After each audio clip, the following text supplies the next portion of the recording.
everybody, and welcome to Mentor Minute. My name is Hannah. I'm a site coordinator with Communities and Schools of Whatcom-Skagit. I just finished up my 4th year of site coordinating, and today I have my lovely guest, Nicole, here, and we're going to talk about mentoring, this work, what we do, and just really explore what it means to be a mentor with communities and schools. So I'm going to hand over to Nicole to introduce herself. Hi, I'm Nicole. I've been a site coordinator with Communities and Schools of Whatcom-Skagit for about 1.5 years, 2 school years, and this fall I'll be moving into a program manager position, so really excited. Yay! So exciting. Cool, well we can kind of just jump into it. So tell me a little bit about what school was like for you growing up. I was kind of like the average kid. I mean, I flew under the radar and things were okay, like academics were okay, but the social aspect of school and just like keeping up with things and being motivated was really tough. I went to a bigger school, so it was easy to get lost in those kinds of systems. For sure. What were some of the things that you felt like were supportive in that? Clubs were really supportive. I mean, I found kind of my people after school clubs, the sports, anything that had the outside aspect of school where there was more intentional time. Nice. You talked a little bit about your own school experience. I am curious though, how did you find yourself in this role? What do you feel like was your path to end up at Communities and Schools? Well, I worked with youth in a lot of different settings, and a big pull for me was my kids. I mean, I have kids who are in elementary school and who are navigating the system and figuring out all the things that were different, things that were the same from when I went to school, and just knowing how important having extra people there, especially with how much our teachers do and staff do, and that they can't do everything. So that was a big driving force of being a part of like filling the gap for those kids. Totally. Do you feel like besides your own kids and wanting to support them, what was kind of the draw to be in these schools and mentor students? I think being a part of the goal setting piece for them, and also being removed from like any discipline side or like the school mindset, I guess, of how you approach working with students, just kind of the freedom and then the joy part of that, of like watching them and giving them so much space to explore, where like in classrooms maybe it might be harder to do that, or with certain mentors they might not be as comfortable when they're in like a district setting. So that opportunity was like a world opening of opportunities for how I could work, how they could work, and have that space. Totally. No, I definitely feel that. Yeah. What do you feel like a trusted adult means to you when you hear that phrase? Safety first and foremost, for sure. And then taking a back seat, I think, is being a person that can listen but lead with empathy and just let the student or the youth like drive the conversation, drive their needs, so that it's not about what I'm getting from it, what we're doing together. It's about you first and foremost, and someone who's going to advocate for you. So someone who's going to listen, give you the space to run with it, and then be the biggest cheerleader and also like the bull in the china shop when they need to be. Oh, I love that. Bull in the china shop. Yeah, making a mess, disrupting things. I love that. Do you feel like, kind of reflecting on your own time going through school, were there trusted adults who were there for you in that time? And if so, like what was the impact of that? I definitely would say my trusted adults were my coaches at the time, because I spent the most time with them. We were the most personal, I think, at that point. And they were just great about highlighting my strengths. And so that was something, I think my introduction to like strengths-based anything was with coaches, because you are working on things to get better, but it's capitalizing on what you're good at to get better at everything else. So those were the pieces that felt like motivating, connected me to people, and gave me more like self-worth and power in that. So that's my biggest piece. That's awesome. Yeah, I feel like coaches really occupy this unique place, kind of like we do, as well as site coordinators, where you're not really in charge of like discipline, you're not really in charge of academics, though you care about academics, but you're really able to like meet the kid where they're at, and as you said, like highlight what they already have there and build on those things.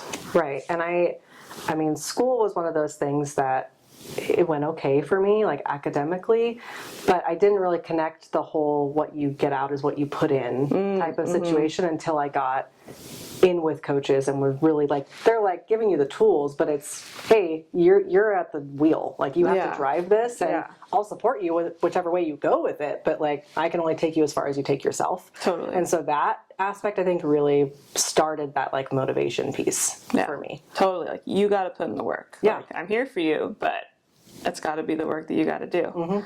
Do you feel like that's something that you've taken into your own role now as a trusted adult, that same kind of mindset? Yeah, definitely. I think it's can be a little more challenging working with a younger, because I work in elementary, so like that can be challenging. Goal setting's a little different when you're looking at younger students and developmental levels and things, but yeah, I definitely am not hands off, but hands up, kind of back, like letting them do stuff, making sure that we're drawing back to them when it feels like we're leaning more towards like on me, which like having that conversation or figuring out how to balance like supports or activities or goals that we can kind of shift it back on them without it feeling like it's super heavy. Totally. And I feel like in that way, you're also setting them up for success, where it's something that it's setting those goals that feel achievable and that they can look back on it and be like, oh, that's something I did. Right. Not something like that they did for me. It's something that I achieved for myself. Yeah. And I love that, like the way that we do goal setting at communities and schools with kids, I think allows them to do that because they're in charge of that. I mean, they get a piece of that. I'm not, the teacher saying this is your grading scale and I'm grading you on it, whether you have a goal or not. Like this is just what it is. So that piece I think is huge that we can fall back on and kind of just recenter for them. Totally. One of the unique things also about our role is that we really are in this prevention role within schools, which is pretty unique. Wondering if you could talk a little bit more about just what you see as the importance of prevention and that unique position that we get to occupy to create prevention activities or models in schools.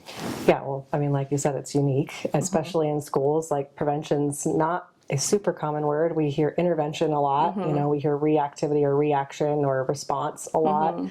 So I don't take it lightly. I think being part of prevention is kind of what we should have been doing in the past, but it is the future for how we're supposed to be supporting our youth and our students. It's just a piece of acknowledging that children and people in general deserve support before they get into a space where they need intervention. And I think that it's also prevention opens the doors for looking at the whole student body instead of, what a lot of our schools would say, like, is our red or like at risk, like using those kinds of terms instead of looking at students that are like, look at all these areas that I can impact or I can help, like be a space to bring these kids who are, maybe they're not like our high screening kids on our social emotional screeners, but they need a little support because all of us do at some point. So I find it really unique and it's so wide, like it's casting such a wide net instead of the narrower net that our schools can serve and really do serve. Yeah, for sure. What are some of the prevention activities that you've gotten to do at your school that you really enjoyed? I love doing like whole grade level or whole class types of activities or lessons. So this year we did some social emotional lessons around our monthly character traits. So we did different activities and I partnered with our behaviorist on it. So we kind of had both sides of that like prevention intervention going on. And that's the collaborative piece of this role. But we were able to do activities that went for like perseverance and compassion, and we did all of these things with the whole group. So it wasn't really removing kids for one-on-one groups or small groups, which that happens still, but it was an opportunity for them to all learn together, and it just to be like, this is something we're already learning, these are skills that we all need to have and practice, and just kind of coming back to it and allowing the space to explore it and learn and like develop those skills. I love the idea of a monthly character trait. As like a theming structure. It's really cool. It's something that they're doing at the elementary school. I think they do it at other ones, but I'm not sure. I think it depends on who's running their programs. Yeah. But it's a good reminder. It's just, focus for, and teachers too, for things like social emotional learning support they can do in their classrooms at that time. Yeah, it's a good circle back. Yeah, you're giving me ideas. I'm gonna have to I'm gonna do that at my school next year. I love that. Do it. I would love to see it. I am curious, in this last year of being a site coordinator or in your previous years, are there any supports that you feel like you've put, particular, like a lot of energy into, or that you feel like has had a really large impact at your school? For my school, one of them would be our movie nights. So we did monthly movie nights, and that would be, whole school support and family engagement. And we just didn't have a lot of that happening. And I was really trying to build that culture and community of like, we're here, everybody sees you. Like there's just something special about students seeing staff after school in the building and being able to have that different space with you. And just, fundraising and doing those fun, like kind of goals and challenges together for those were really great. We had a lot of families turn out and a lot of like repeat families come, which was really neat.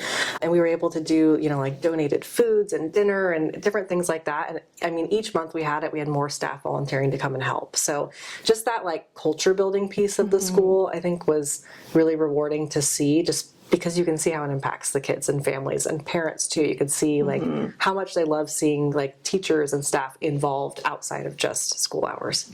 Yeah. Oh, I love that.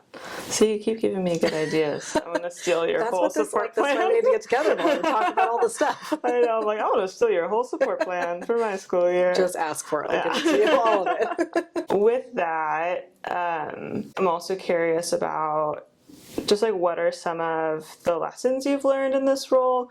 Specifically, I feel like we learn so much from our students. And so I'm curious, obviously with mentoring, right, we are imparting knowledge, we're trying to build them up, but they also teach us a ton. So I'm curious if you could touch on that a bit of what you've learned from your students. Being comfortable with the uncomfortable, I think is the biggest piece for me of like, that's hard for me as an adult still to sit in that like discomfort or the unknown or the anxiety of like what comes next, and seeing how brave they are in certain situations or like how great they are at advocating for themselves. I think that is a piece that blows my mind every time it happens. Like a student who says like, hey, I really need you in this space, or it would really be great if I could do this, or asking their teacher, advocating for something they need or want, or that will make them feel more whole. Like that is incredible because, I know when I was in school, like I could not have been in a space to feel like that was okay to even ask for. Yeah. So seeing them do that, especially at a younger age, and building that skill and like self-worth, I think is something that I try to internalize a lot. Like I need to do more of that for me, like in the workspace or with people, anywhere. So that's a big piece for me, is just seeing them own their worth and their needs. Yeah. Oh, I love that. They're such amazing teachers. Yeah. It's sometimes they'll like come in and they'll say something or do something and I'm like, oh, noted. Yeah. like I need to write this down. Yeah. Yeah. And sometimes it's like, and I love working with kids too, because they'll go from like 1 minute, like totally goofing off, like running around, and then the next minute they'll say like the most profound thing you've ever heard, and it's like you get whiplash sometimes, but I feel like it makes it even more like authentic, because it's like you're seeing in real time them putting these pieces together and like making sense of the world around them, and it's really powerful. Totally. And I think that their vulnerability that I see a lot is like it really touches me, because that's another thing that I'm like, okay, add to the list of things that I'm learning from you right now, of just being open and vulnerable and like using that as a strength instead of it becoming like making them feel weak. It makes them feel stronger, and it makes them like, gives them more fuel, which is just, it's a beautiful thing. With respect to privacy, is there a student story you feel comfortable sharing of like a student's growth that you've seen, or just like a particular moment of seeing that advocacy or that that growth in a student you've worked with? Yeah, I mean, I have two that are great. They were both on like school-based interventions this year. So check in, check out, and self-monitoring, which is pretty common interventions around here. And they started that way, and they were very timid, very, we're kind of doing it because like this is the thing I have to do, and they slowly built that relationship with me and with other staff over time. And by the end of the year, I had one student who was kind of struggling, had some issues in class and staying with class and dynamics with teacher, but ended up coming down to the main office to our assistant principal and our behaviorist and said, I would like to be on check in, check out, and just advocated for like, I've done this in the past. This worked for me. I want to do this. Yeah. And we were it took us all back of like, yes, you want, sure. Like we'll do whatever you feel like, is right for you. And so, and they did, they went through it, and it was, the rest of the year we saw improvement, and it was great just to see that like piece of connection, not only of what works for me, but then the strength and the advocacy to go and say, I want this, like I recognize and I'm identifying this thing and I'm seeing the solution and this is my next step. The other one was on check in, check out, and then self-monitoring, and that came to an end. I mean, interventions in school are usually, anywhere from 4 to 12 weeks max.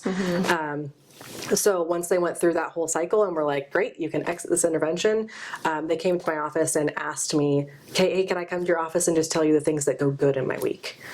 Because, a lot of interventions in school we're checking to make sure you're not doing the bad thing, or, we're staying on track with the good things, that language we don't love. So just to hear like, hey, I want to come to you voluntarily now to just, can I just come celebrate my week? It was just this like, new page for them of saying like, hey, I can celebrate the good things. Like I've done all this work. I'm on this path that I feel really confident about, that I want to celebrate it with this person. So yeah, those were really just like, try not to cry, keep it together when you're in the room. Well, like what a sweet invitation to be like, hey, it's important for me to like, for you to see me and for you to celebrate with me, and like, I want to share my success with you. I mean, that speaks volumes to the relationship that you're able to build with that student and with lots of other students, Yeah, I mean, I'm sure you can relate. Like, that's not something I take lightly. When they say something like that, it's like, it's very humbling of just like being the safe person or being a person you come back to or ask for is like, it's a big responsibility, and it's super humbling, super kind. It's just, it's I know, a it makes me tear up. I know. We love our kids so much. How do you feel like you've been able to build those relationships? Like, what is your kind of like, what's in your toolbox for building that trusted adult relationship?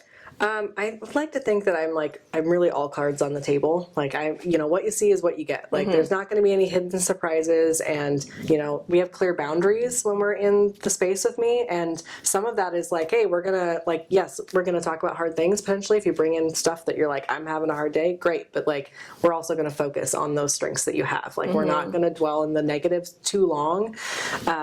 And I'm going to listen, like you are the driver. I'm going to make sure that that like in this space, like, we've got guidelines, we've got framework, we've got boundaries, we have rules, but you're still driving the ship at this point. And so I'm going to follow you where you go, and I'm going to show up with empathy and like 100% attention. Like I'm not going to be distracted. I'm here for you in that moment.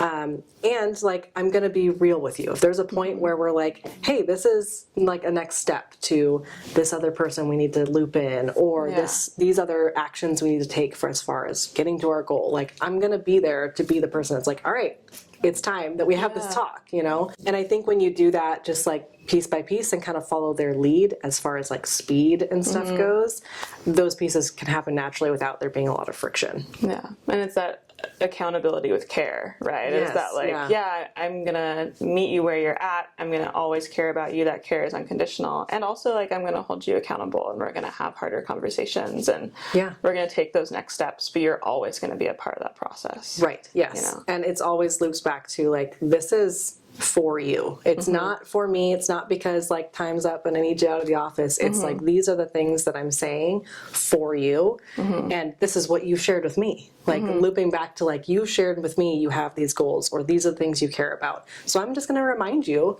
of who you told me you are. And if that's not true for you in that moment, then like, cool, let's go down another avenue and figure out what's next. Yeah. I love that sentiment of just like, I'm just sharing back to you the person that you've told me that you are, and I think that that is really powerful for young people to hear, because I think so much of their lives they're being told who they are or what they are. And very rarely do I think adults step into that place of like, okay, you tell me who you are, and I'm going to believe you when you do. And I'm going to hold you to that, standard, and allow that to change, right? Like we're changing all the time, but, really instilling in them that it's like, I'm going to believe you when you tell me what you feel, what you think, the kind of person you are.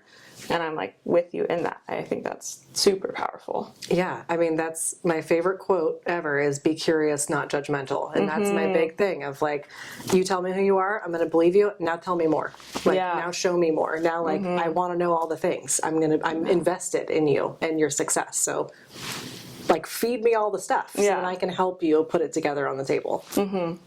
Yeah. And that like, we're in this position of really enjoying doing that.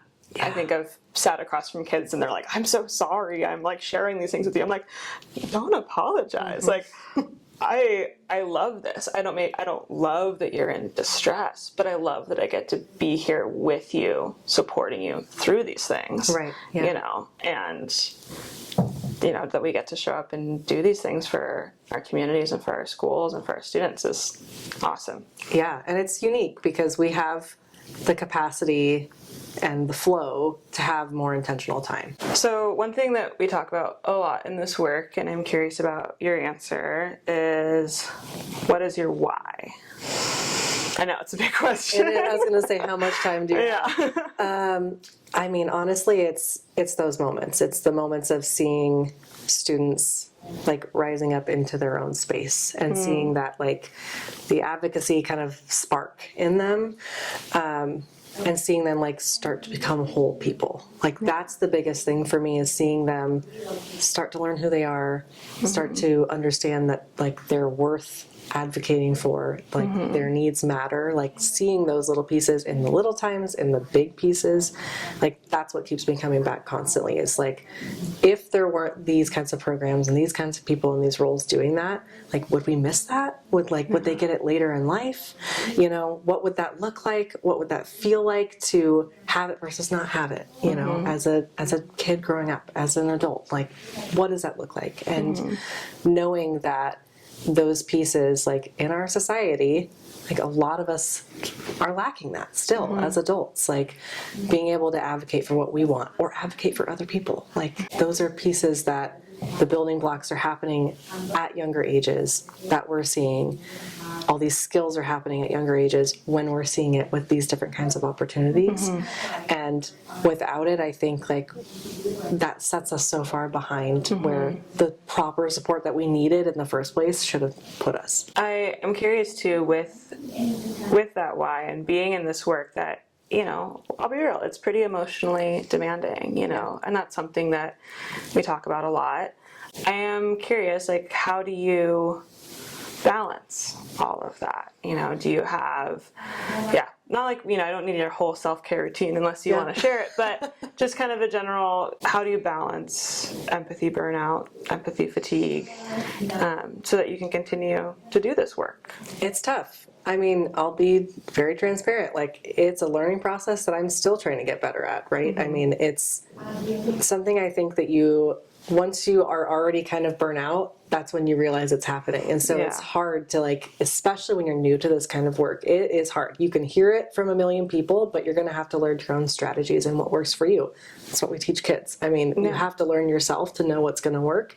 The self-care journals like don't work for me. Like that's not a thing. So I had to really figure out what did work for me. And part of it was like picking projects that I was really passionate about and picking projects and balancing them with student facing versus like program behind the scenes or school site stuff behind the scenes, because those spaces gave you the space to be passionate, and still it's the same why, right, that's driving you, but it's in a different capacity. And so the balance of the work and the different kinds of work, and that's what was really helpful for me.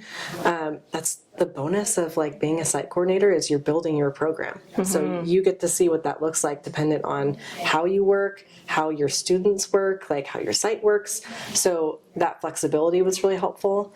The other part was just like really being clear about my needs to my school staff and to the people I work with, like coming to things like circle of support, like showing up authentically when I'm not feeling great, and making sure I'm connecting with people, because it can be hard. You're at your site all day long, all week long, all month long sometimes without seeing another site coordinator.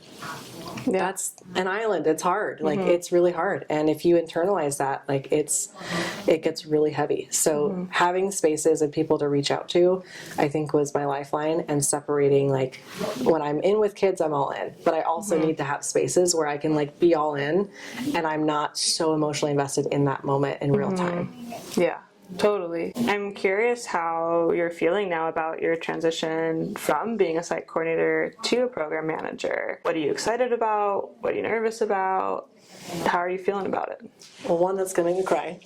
Like that's my emotional moment. It was a hard decision, because the program and that site is like your baby at that point, you know, and those kids, like that's going to be so hard, and, you know, to not be there with them every day and celebrate all the little tiny wins. But I know, you know, our team and our program are so amazing that they're going to have proper support, and they're going to have people. And at the end of the day, it's not about me. It's about what this program offers. And I'm excited to, you know, step into like the bigger picture of supporting people who do this work, because I know how hard it is. And I think it's unique and special that we have the opportunity for site coordinators to move into like leadership spaces, because they're bringing that direct, recent experience of like, this is what was hard, this is what I needed, and maybe these are tweaks we need, or this is like how I would have liked things to show up. It's comforting too, like when you know the person that you're working with and talking to knows exactly what you're talking about. Not in theory, like they've lived this. The walk. Yes, yeah. And it's like just so comforting, even if, you know, it's something you can't fix because it's within the school system, but you understand exactly what this feels like, or what this place is like. So I'm excited to kind of shift what I'm doing with students with our team, and just kind of be there with you and listen to you, and then try to help you advocate for yourself, and then step in when you need help. So I feel like it's very similar. It's just in a different setting. Just doing it with grown-up kids instead of with kids. Now you're doing it with grown-up kids. Exactly. So I'm excited. It's going to be a transition for sure. You know, I'm having a lot of kind of all over the place emotions about it, because you get very attached. Like I care about the kids I'm with. I care about the staff in that building, you know, and the program that we built kind of together collaboratively. So it's going to be tough, but I'm looking forward to all the good I can do outside of it too. Yeah, it's exciting. And sometimes the like things that are exciting are also really scary. So definitely. Sometimes the best things. So I'm just leaning into the discomfort and scary, crazy, and you know, I'll probably cry, and I'll be a circle of support. So we talk about our role a lot and what we do in our organization, and we like work on our elevator pitch, right? But I am curious, what's one thing that you would want someone to know about communities and schools who knew like nothing about the organization? What's the one thing that you would want them to know about the work that we do? I think it would be centered around prevention, and what the difference is between prevention and intervention, and that it's student-centered, like it's student-led, like they are the drivers, like we've said, you know, that's the big piece for me, is it's not my program for them to walk. It's the program that I'm building around the students that are there and what they need. And I think that's the unique piece of, there's a lot of programs that do a lot of good, but they're a structure of like, this is where you fit. This is how this program works. And you walk it how you're supposed to walk it. Instead of like, I have a toolkit and a hiking pack and I'm going to track you all over the mountain with whatever you need, you know? So I think just the flexibility and the fact that like, this is prevention work. This is what prevention work looks like. And this is what it can look like in a bigger scale if we just like keep feeding into that model instead of just our intervention models. Yeah, I totally agree. I think about it sometimes as like, it's being a trellis versus pruning. It's like my gardening metaphor. It's like we're acting as a trellis. You know, we'll offer that support, that safe place to be, maybe a little guidance every once in a while, but we're not pruning the kids into like what we want them to be. Right. Perfect. I'm stealing that right now. Please do. That was back when I was a garden educator. I was like, I need gardening metaphors for talking about my students. It's perfect. Yeah. For me, like, prevention is, like we said, like it's following the student's lead and meeting them where they're at and showing up with a toolbox for them to pick through. Intervention is, I mean, it's a box, right? Like we're putting kids in boxes, and while that might be supportive in some ways, like it doesn't fit every kid. Not everybody's going to fit into this box. And in some ways, I feel like prevention is supportive of growth and intervention is corrective of behavior. And so it's hard to see intervention in a strengths-based way. Yeah. So that's what's tough for me, is there can be positive aspects of it with certain students and the right formula, right? But I feel like prevention is the right formula for everyone because it's tailored to who you are. Yeah. And it follows where you lead. So instead of you following where this says to lead, it's a totally different approach to hopefully a similar outcome. But at the end of prevention, we're looking at like, more self-advocacy, more self-worth, more like I see the good or the strengths in me versus I've corrected the bad in me to get to a strength in me. Yeah. Oh, I think that's a really great way to put it.